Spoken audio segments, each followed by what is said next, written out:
سیدنا مالک بن دینار رحمت اللہ تعالی علیہ سے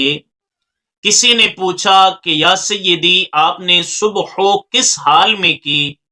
تو آپ نے فرمایا اس شخص کی صبح کس حال میں ہوگی جو ایک گھر یعنی دنیا کے گھر سے دوسرے گھر یعنی آخرت کے گھر جانے والا ہو اور اس کو پتہ نہ ہو کہ اس کا ٹھکانہ جنت ہے یا جہنم ہے۔ بحوالہ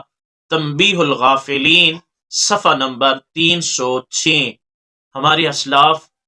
کتنی فکر آخرت رکھا کرتے تھے، ان کی صبحیں، ان کی شامیں، ان کا ہر لمحہ و ہر وقت آخرت میں اس کی یاد میں گزرتا تھا۔ وہ ہر وقت وہ یہی خیال کرتے تھے کہ یہ دنیا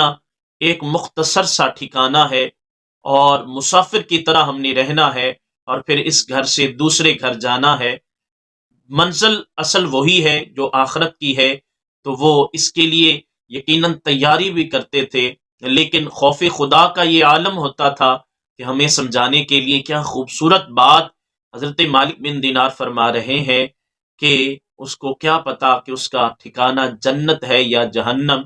اور ان کا ہر لمحہ جو ہے وہ فکر آخرت پر اور ان کا یادی الہی میں اور ان کا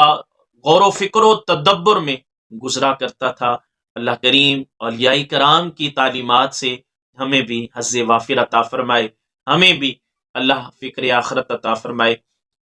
آمین بجاہ النبی الکریم الامین طٰہٰ و یاسین۔